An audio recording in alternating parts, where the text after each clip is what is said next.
Assalamualaikum warahmatullahi wabarakatuh. Waalaikumsalam warahmatullahi wabarakatuh. Selamat siang teman-teman semuanya, Bapak Ibu guru. Sudah sarapan? Sudah ya? Sudah. Belum makan siang tapi ya? Belum. Ya, selamat siang saya ucapkan. Perkenalkan, nama saya Nadia Hidayati. Saya merupakan penceramah astronomi dari Planetarium dan Observatorium Jakarta. Salam kenal semuanya, selamat datang di Planetarium ini. Teman-teman sudah pernah berkunjung ke planetarium? Sudah belum. Keburu tutup ya? Tadinya dia zamannya Iya, planetariumnya sayangnya sampai saat ini masih bisa belum buka melayani teman-teman semuanya untuk berkunjung ke planetarium. Maka dari itu kami membeli planetarium yang lebih kecil di sini ya. Jadi kita bisa bawa kemana-mana planetariumnya.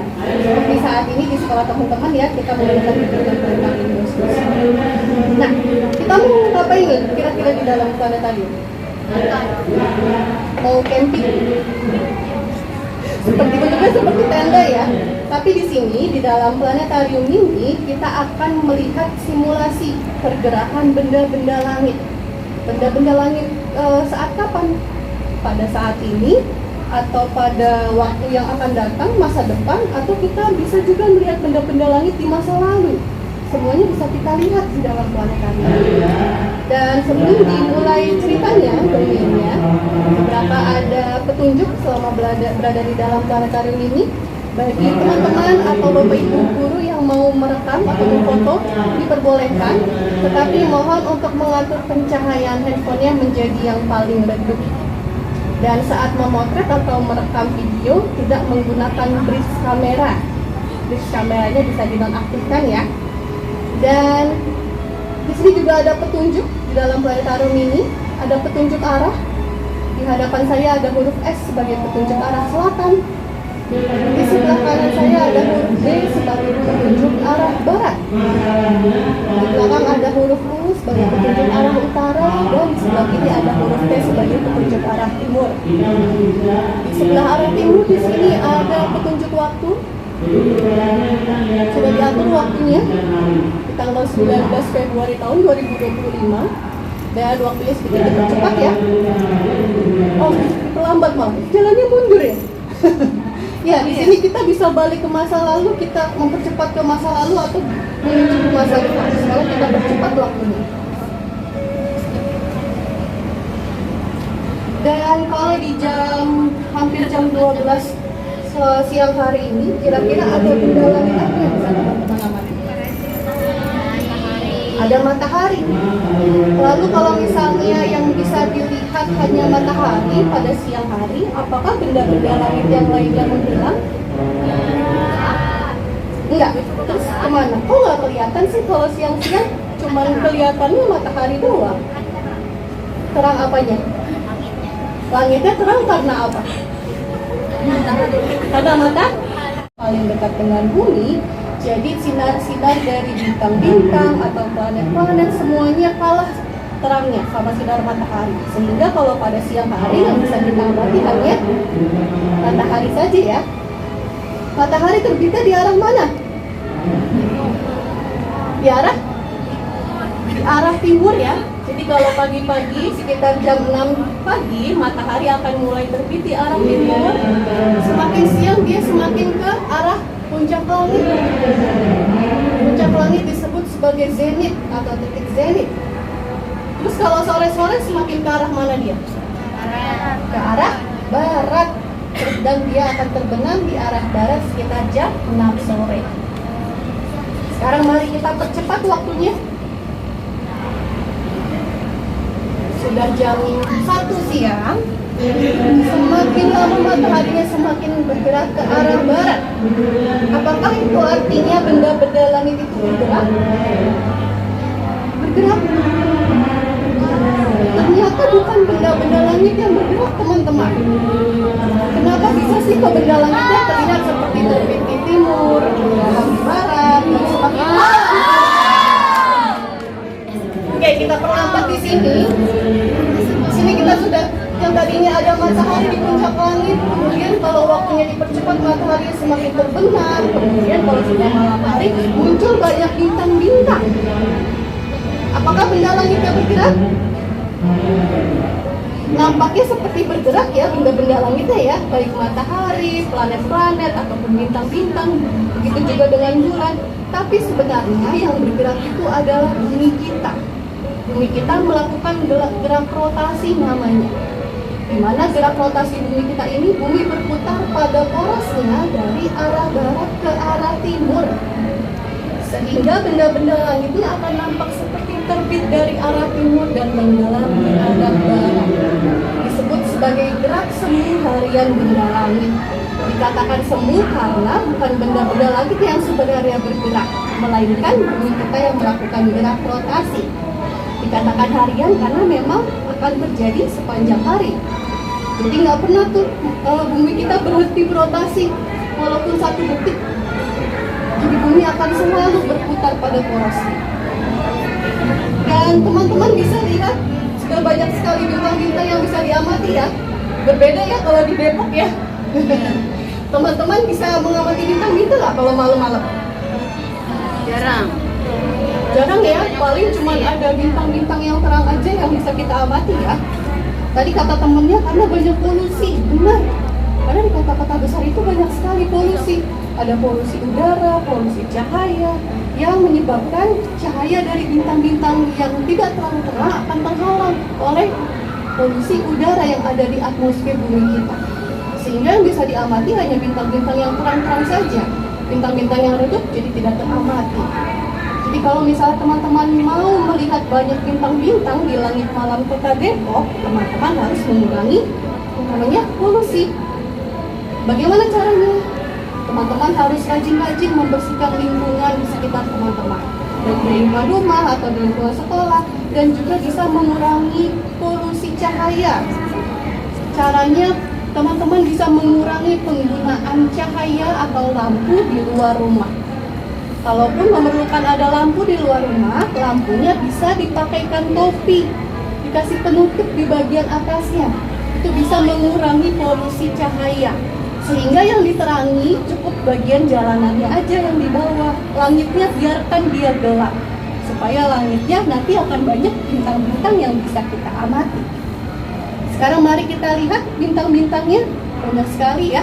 Ada yang bisa menghitung? Ada berapa?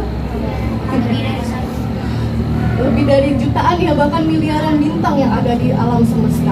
Dan yang bisa teman-teman amati di sini ada banyak sekali bintang-bintang berkerumun, dan ada seperti ada awan tipis yang membentang dari arah tenggara menuju ke arah utara. Ternyata ini adalah bagian dari galaksi Bima Sakti, tempat tinggal kita. Bumi kita berada di dalam satu tata surya, dan tata surya kita berada di salah satu galaksi, namanya galaksi Bima Sakti atau galaksi Milky Way. Selain ada bintang-bintang yang beraneka ragam warnanya, ternyata kita juga bisa melihat planet. Coba tebak ada di mana planetnya? Bagaimana cara membedakan melihat bintang dan melihat planet pada langit malam? Kalau planet, dia akan nampak lebih terang dibandingkan dengan bintang-bintang dan juga tidak berkelap-kelip. Ternyata di sekitar jam 9 malam kita bisa melihat ada 2 planet di puncak langit. Posisinya ada di sebelah sini satu, dan satu lagi ada di sebelah sini. Sebelum kita melihat planet-planet, sekarang mari kita lihat dulu ada rasi bintang apa saja yang bisa teman-teman amati di awal malam, di sekitar jam 9 malam. Rasi bintang ini merupakan sudah mulai ada sejak nenek moyang kita dulu. Jadi nenek moyang kita sudah mulai berimajinasi dengan bintang-bintang yang membentuk suatu kelompok. Kemudian dikenal dengan istilah rasi bintang atau konstelasi bintang. Secara internasional ada 88 rasi bintang. 13 diantaranya merupakan rasi bintang zodiak dan sisanya masuk ke dalam rasi bintang non zodiak. Kita lihat dari arah timur terlebih dahulu. Di sini ada seekor singa. Rasi bintang apa nih? Ada rasi bintang Leo. Kemudian ada seekor kepiting. kasih bintang Cancer Kupiti. Kemudian ada si kembar, ada Gemini, ada seekor banteng, kasih bintang Taurus. Dan yang terakhir di sini yang mau terbenam ada seekor domba, kasih bintang apa? Domba, Aries. Kalau Capricorn kambing laut. Kemudian kita lihat untuk kasih bintang yang non zodiak. Sini ada ular yang sangat besar, ada ular laut hidra. Kemudian ada di puncak langit ada satu kasih bintang yang cukup terkenal. Ada seorang pemburu, ini adalah rasi bintang Orion. Dan ada anjing peliharaannya, yaitu rasi bintang Canis Major. Kita lihat di belakang ada seekor beruang besar, ini adalah rasi bintang Ursa Major. Sekarang kita tutup rasi bintangnya. Kita lihat ke planet yang ada di puncak langit. Kira-kira planet apa tuh yang bisa kita amati nanti malam, jam 9 malam? Teman-teman bisa buktikan ya nanti malam ya. Kalau misalnya di planetarium ini di jam 9 malam katanya di puncak langit ada 2 planet. Berarti nanti malam kalau misalnya langitnya cerah, teman-teman bisa buktikan ada 2 planet di puncak langit di jam 9 malam. Kita akan berkunjung ke planet yang pertama. Ini adalah si raksasanya tata surya, planet Jupiter. Jupiter adalah planet yang paling besar di tata surya. Jadi sebagai si raksasa tata surya, ada memang memiliki ukuran yang paling besar di antara planet-planet lainnya di tata surya. Planet Jupiter masuk ke dalam kelompok planet Jovian atau planet gas. Jadi di planet Jovian itu dia nggak ada daratan, nggak ada permukaan tanah. Dia hanya tersusun dari gas-gas yang berputar-putar. Planet Jovian terdiri dari planet Jupiter, Saturnus, Uranus, dan Neptunus. Keempat planet Jovian ini punya ukuran yang besar-besar dan semuanya memiliki cincin. Jadi ternyata bukan Saturnus aja ya yang punya cincin ya. Semua planet Jovian itu mempunyai cincin.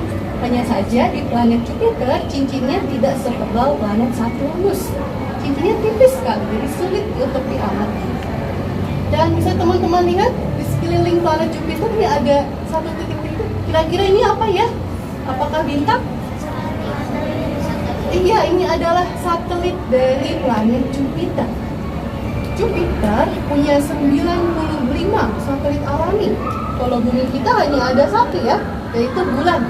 Tetapi ternyata di planet Jupiter dia punya 95 satelit alami. Dan ada 4 satelit terbesar yang disebut sebagai satelit Galilean. Karena pertama kali ditemukan oleh Galileo Galilei. Ada apa aja satelitnya? Ada yang tahu nggak? Ada 4 satelit terbesar, ada yang namanya Io, Europa, Ganymede, dan Callisto. Itu merupakan satelit Galilean. Itu satelit 4 terbesar di planet Jupiter. Sekarang kita beralih ke planet yang satu lagi.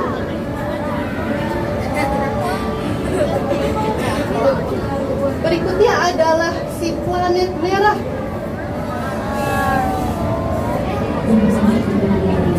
Ini adalah planet Mars.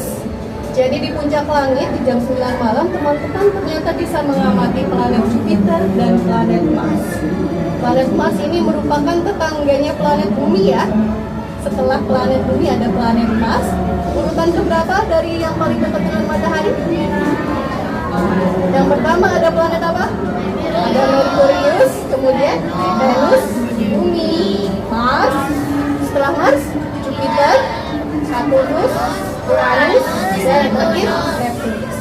Planet Mars masuk ke dalam planet terestrial atau planet batuan. Kalau tadi planet yang tersusun dari gas, kalau sekarang planet terestrial merupakan planet yang tersusun dari batuan. Di sana ada batuan sama seperti di bumi kita, ada daratan yang bisa dipijak. Dan ternyata planet-planet terestrial ini memiliki ukuran yang kecil-kecil, yaitu ada planet Merkurius, Venus, Bumi, dan Mars. Dan untuk planet terestrial ini ternyata dia sedikit sekali memiliki satelit alami, atau bahkan ada yang tidak punya satelit alami. Planet apa yang nggak punya satelit alami? Merkurius dan Venus. Dua planet itu tidak memiliki satelit alami. Planet Mars punya berapa satelit? Planet Mars ternyata punya 2. Yang kelihatan cuma 1 nih. Siapa namanya? Phobos dan Deimos. Iya, namanya adalah Phobos dan Deimos. Itu adalah 2 satelit alami yang terdapat di planet Mars. Sekarang kita percepat lagi waktunya. Kita akan menuju ke tengah malam. Kalau waktunya dipercepat, kita bisa melihat pergerakan dari bintang-bintang ya, pergerakan semu dari bintang-bintang. Dan sekarang sudah tengah malam. 12 malam. Sudah jam 1 dini hari.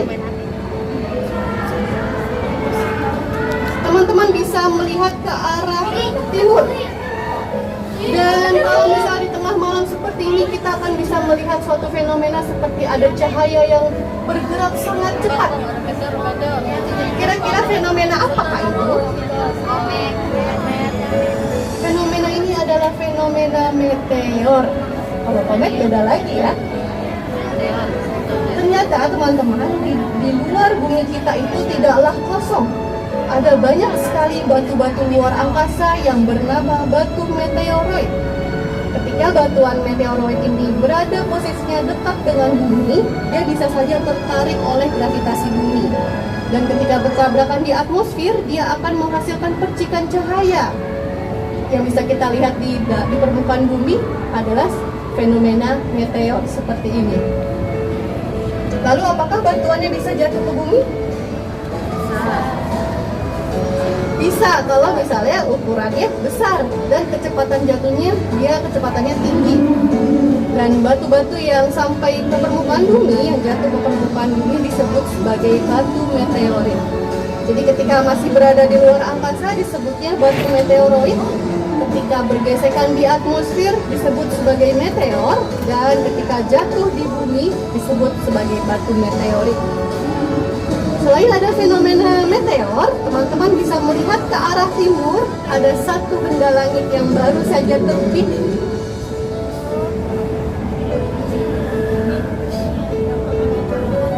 Ada di sebelah sini. Posisinya nampak sangat terang ya. Kira-kira benda langit apa ini? Kita akan berkunjung ke sana. Ternyata adalah bulan. Bulan ternyata baru terbitnya sekitar jam 1 malam ya. Siapa di sini yang suka terlambat masuk sekolah? Ayo aku. Siapa yang suka telat kalau masuk sekolah? Anggun. Nah, kalau kalian suka terlambat masuk sekolah, kalian ternyata sama seperti bulan. Karena bulan juga selalu telat terbit. Kalau misalnya kita pada saat ini melihat bulan jam 1 dini hari, dia baru terbit. Keesokan harinya dia akan terlambat terbit selama 56 menit atau sekitar 1 jam. Lama banget ya? Jadi keesokan harinya dia baru terbit sekitar jam 2 dini hari. Keesokan harinya lagi dia baru terbit sekitar jam 3 dini hari. Begitu seterusnya. Iya begitu. Kenapa kita kadang bisa melihat bulan pada pagi hari? Karena dia selalu terlambat terbit sekitar 1 jam setiap hari. Atau bahkan kita sama sekali nggak bisa melihat bulan sepanjang malam. Karena dia selalu terlambat terbit sekitar 1 jam. Dan sekarang ternyata bulannya tidak terlihat purnama, tidak semuanya terlihat. Karena memang bulan ini dia memiliki fase. Jadi nggak selamanya dia akan nampak full semuanya kelihatan. Ada kalanya dia berbentuk sabit, kemudian dia menjadi separuh awal, kemudian dia menjadi fase bulan purnama, kemudian akan dia menjadi fase separuh akhir, dan akan menjadi sabit akhir, dan akan menjadi fase bulan mati. Setelah menjadi fase bulan mati, dia akan menjadi fase bulan baru atau hilal. Dimana di agama Islam biasanya bulan baru digunakan sebagai penanda awal masuknya bulan dalam kalender Hijriah. Itu artinya kalau bulannya sudah di fase separuh akhir, nggak lama lagi kita akan memasuki bulan baru, yaitu bulan Ramadan ya. Udah lama lagi. Oke, sekarang sudah jam 1 dini hari, kita akan percepat waktunya sampai matahari terbit di ufuk timur.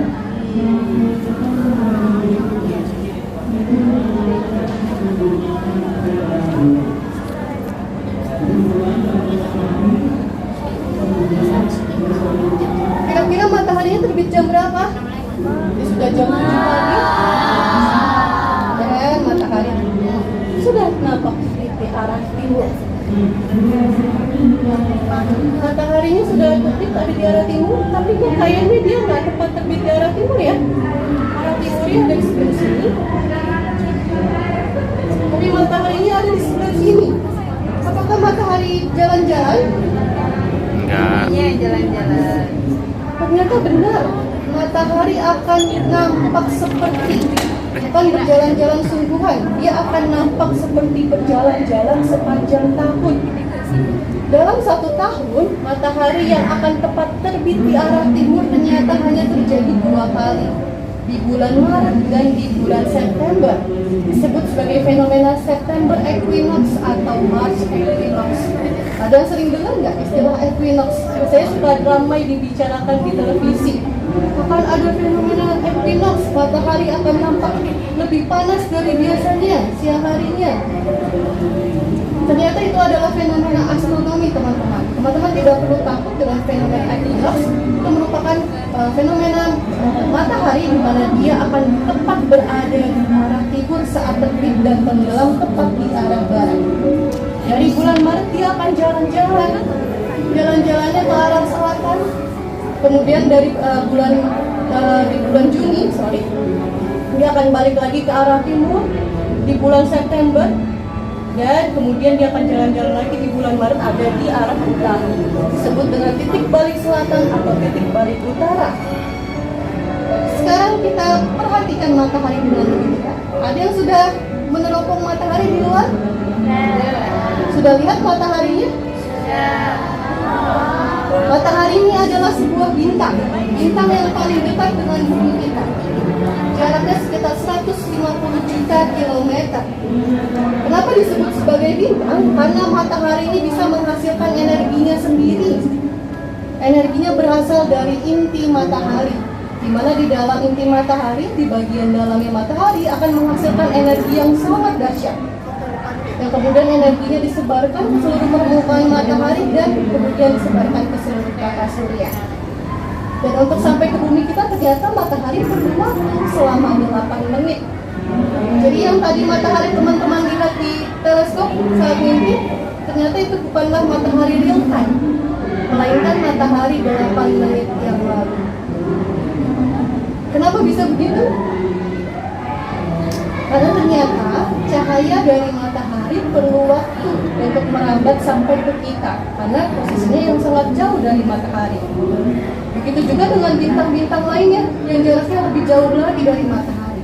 Perlu waktu yang sangat lama untuk bisa kita cahayanya dapat sampai ke bumi. Baik, karena sudah pagi, itu artinya berarti pertunjukannya sudah selesai. Terima kasih teman-teman semuanya sudah berkunjung ke hari ini. Semoga berdapat bermanfaat untuk teman-teman semuanya. Bisa periksa kembali barang bawaannya, jangan sampai ada yang tertinggal di dalam planet hari ini. Akhir kata saya ucapkan wassalamualaikum warahmatullahi wabarakatuh.